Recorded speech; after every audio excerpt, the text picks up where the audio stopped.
বগুড়ায় আওয়ামী লীগ নিষিদ্ধের দাবিতে জাতীয় নাগরিক পার্টি এনসিপি আয়োজিত সমাবেশে বৈষম্য বিরোধী ছাত্র আন্দোলনের দুই পক্ষের নেতাকর্মীদের মধ্যে দফায় দফায় মারামারির ঘটনা ঘটেছে।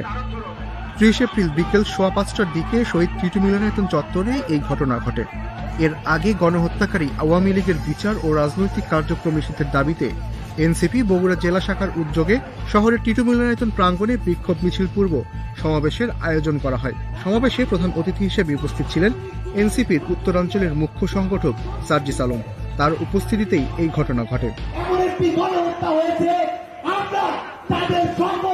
রাজনৈতিক কর্মকাণ্ড নিষিদ্ধের দাবিতে আজকে এই রণক্ষেত্র বগুড়ার মাটিতে দাঁড়িয়েছি।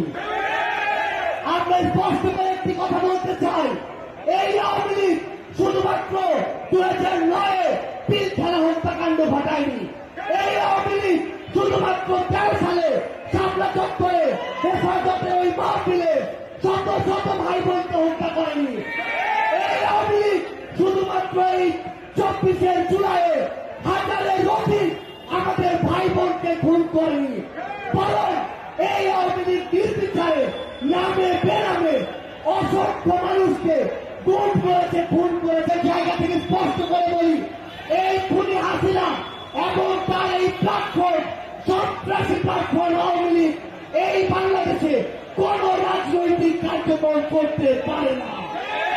প্রত্যক্ষদর্শীরা জানিয়েছে, বিকেল 4:30টার দিকে সার্জিস আলম সহ এনসিপির কেন্দ্রীয় নেতারা সমাবেশ স্থলে পৌঁছালে বৈষম্য বিরোধী ছাত্র আন্দোলনের একটি পক্ষ মিছিল নিয়ে পার্ক চত্বরে প্রবেশ করে সার্জিসের বিরুদ্ধে স্লোগান দেয়। তখন সার্জিসের পক্ষ নিয়ে অন্যরা তাদের সঙ্গে হাতাহাতিতে জড়ান। এক পর্যায়ে দুই পক্ষের মধ্যে তুমুল মারামারি শুরু হয়।